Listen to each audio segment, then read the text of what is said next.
दोस्तों, इस चैनल पर आपको सुनने को मिलती है डरावनी कहानियाँ। अगर आपको ऐसे ही डरावनी कहानियाँ सुनना पसंद है तो हमारे चैनल को सब्सक्राइब करना ना भूलिए। तो चलिए शुरू करते हैं आज की कहानी। ये कहानी प्रिया और उसके छोटे भाई अमन की है। प्रिया एक कॉलेज की छात्रा थी और अमन अभी स्कूल में था। वो अपनी दादी से मिलने के लिए राजस्थान से लगभग 50 किलोमीटर दूर एक छोटे से गांव में जा रहे थे। शाम के 7 बज चुके थे और हल्की हल्की बारिश शुरू हो गई थी।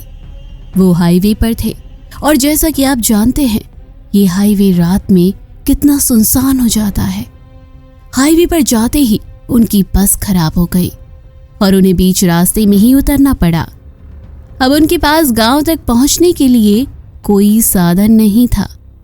बारिश तेज होती जा रही थी और अंधेरा भी गहराने लगा था। वो दोनों सड़क के किनारे खड़े रहकर उम्मीद कर रहे थे कि कोई लिफ्ट मिल जाए। थोड़ी देर बाद उन्हें दूर से एक पुरानी काली एम्बेसडर आती हुई दिखाई दी। गाड़ी काफी पुरानी थी और उसके शीशे गंदे थे। प्रिया ने हाथ दिया और हैरानी की बात तो ये थी कि गाड़ी रुक गई। ड्राइवर की सीट पर एक बूढ़ा आदमी बैठा था जिसकी आंखें अध खुली थी और उसने एक पुराना कुर्ता पहन रखा था। उसके बगल में एक औरत बैठी थी जिसने पुराने कपड़े पहने हुए थे और उसका चेहरा काफी उदास लग रहा था। पीछे की सीट पर 2 छोटे बच्चे बैठे थे जो बहुत शांत थे। कहाँ जाना है?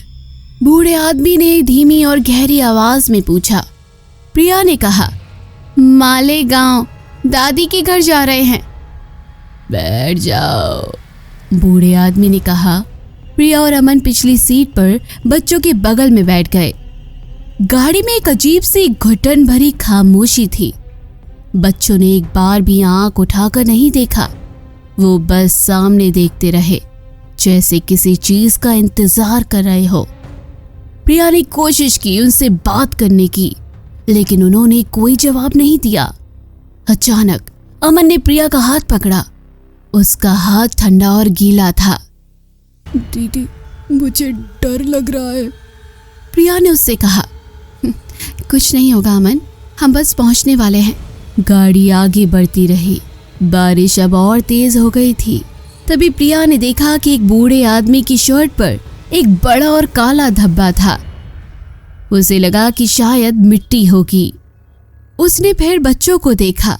उनके कपड़े भीगे हुए मिट्टी से सने हुए थे, जैसे वो अभी अभी किसी दलदल से निकले हो। तभी बूढ़ा आदमी अचानक हंसने लगा।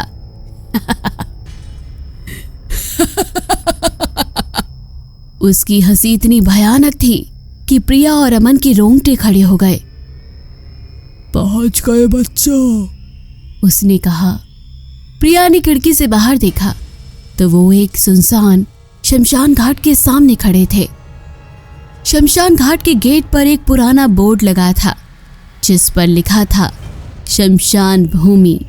शमशान घाट को देखते ही प्रिया ने घबरा कर कहा, पर हमें मालेगांव जाना था।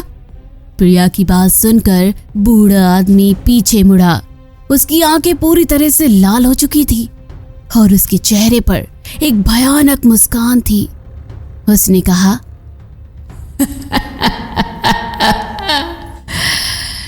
मालेगांव वहां तुम कभी नहीं पहुंच पाओगी।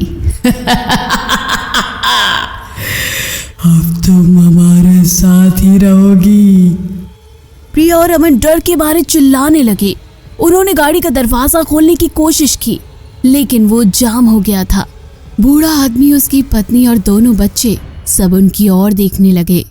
उनकी आंखें अब पूरी तरह से काली हो चुकी थी और उनके चेहरों से सड़ी हुई मांस की बदबू आने लगी थी। प्रिया और अमन ने चीखना बंद नहीं किया। वो जानते थे कि अब उनकी जान खतरे में है। तभी अमन को याद आया कि उसकी जेब में हनुमान चालीसा की एक छोटी सी किताब थी। उसने तुरंत उसे निकाला और जोर जोर से पढ़ने लगा। जैसे ही उसने पढ़ना शुरू किया, गाड़ी के अंदर एक तेज रोशनी चमकी। बूढ़ा आदमी, उसकी पत्नी और बच्चे दर्द से कराहने लगे। उनके शरीर से धुआं निकलने लगा। वो धीरे धीरे गायब होने लगे। कुछ ही सेकंड में गाड़ी खाली हो चुकी थी। प्रिया और अमन अकेले थे। उन्होंने तुरंत गाड़ी का दरवाजा खोला और भाग निकले। वो बारिश में भागते रहे जब तक उन्हें दूर एक गांव की रोशनी नहीं दिखी। प्रिया और अमन किसी तरह गांव पहुंचे, लेकिन उस भयानक रात का अनुभव उनके जहन से नहीं निकल पा रहा था। दादी ने उनकी बात को सिर्फ एक बुरा सपना कहकर टाल दिया था, पर प्रिया और अमन जानते थे कि उन्होंने जो देखा वो हकीकत थी। उस रात के बाद प्रिया को रात में नींद नहीं आती थी। उसे हमेशा उस पुराने एम्बेसडर की खामोशी और उन काली आंखों वाले बच्चों की याद आती थी। अमन भी डरने लगा था। वो अक्सर रात में उठकर रोने लगता था। दीदी, वो हमें ले जाने आएगी।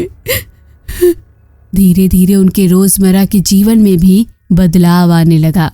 अमन स्कूल जाने से डरने लगा था, खासकर जब उसे बस से जाना होता। प्रिया भी अकेले घर से बाहर निकलने से डरने लगी। उन्हें हमेशा ऐसा लगता जैसे कोई उनका पीछा कर रहा हो। एक दिन जब प्रिया अपनी सहेली से मिलने पास के गांव में जा रही थी, तो उसे फिर से उसी हाईवे से होकर गुजरना पड़ा। इस बार उसने दिन का समय चुना था, ये सोचकर दिन में शायद सब ठीक होगा। वो बस में बैठी थी और खिड़की से बाहर देख रही थी। जैसे ही बस उस बदनाम मोड़ के पास पहुंची, प्रिया को एक अजीब सी ठंडक महसूस हुई। बस में और भी यात्री थे, लेकिन प्रिया को ऐसा लगा जैसे वो अकेली है। उसने देखा कि सड़क के किनारे एक पुरानी काली एम्बेसडर खड़ी थी। वही गाड़ी। प्रिया का दिल जोरों से धड़कने लगा। उसने जल्दी से अपनी आंखें बंद कर ली, ये सोचकर कि शायद ये सिर्फ उसकी कल्पना हो। जब उसने आंखें खोली तो गाड़ी वहां नहीं थी। प्रिया ने राहत की सांस ली, लेकिन जब वो शाम को वापस आ रही थी तो बस फिर से उसी मोड़ पर पहुंची। तो उसने फिर से उस काली एम्बेसडर को देखा। इस बार वो सड़क के ठीक बीचों बीच खड़ी थी और उसके चारों ओर धुंध छाई हुई थी। जबकि मौसम साफ था। बस ड्राइवर ने हॉर्न बजाया, लेकिन गाड़ी हिली नहीं। ड्राइवर को गाड़ी रोकनी पड़ी। प्रिया का गला सूख गया। उसे पिछली रात की सारी बातें याद आ गई। उसने देखा कि गाड़ी का दरवाजा धीरे धीरे खुल रहा था। अंदर कोई नहीं दिख रहा था। बस में बैठे दूसरे यात्री भी अब अजीब महसूस कर रहे थे।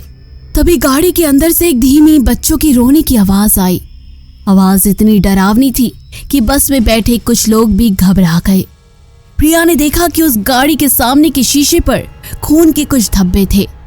ड्राइवर ने फिर से हॉर्न बजाया और चिल्लाया, अरे कौन है भाई, गाड़ी हटाओ। लेकिन कोई जवाब नहीं आया। रोने की आवाज तेज होती गई और अब ऐसा लग रहा था जैसे कोई उनमें से कुछ कह रहा हो।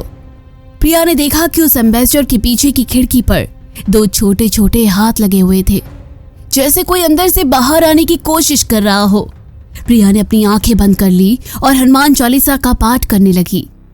जैसे ही उसने पाठ शुरू किया, बस में एक झटके के साथ गाड़ी फिर से स्टार्ट हुई।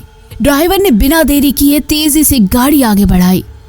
जब उसने पीछे मुड़कर देखा तो काली एम्बेसडर और धुन दोनों गायब हो चुके थे।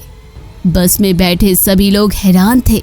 किसी को कुछ समझ नहीं आ रहा था कि क्या हुआ, लेकिन प्रिया को पता था। वो जानती थी कि वो अनचाही लिफ्ट अभी भी हाईवे पर भटक रही है और शायद वो हमेशा भटकती रहेगी। उस दिन के बाद प्रिया ने कभी उस हाईवे पर अकेले यात्रा नहीं की, न दिन में न रात में।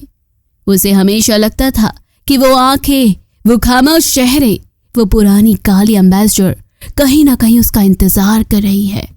तो दोस्तों, कहानी भी यहीं खत्म हुई। कैसी लगी कमेंट बॉक्स में जरूर बताइए। चैनल को अभी तक सब्सक्राइब नहीं किया है तो जरूर कर लीजिए।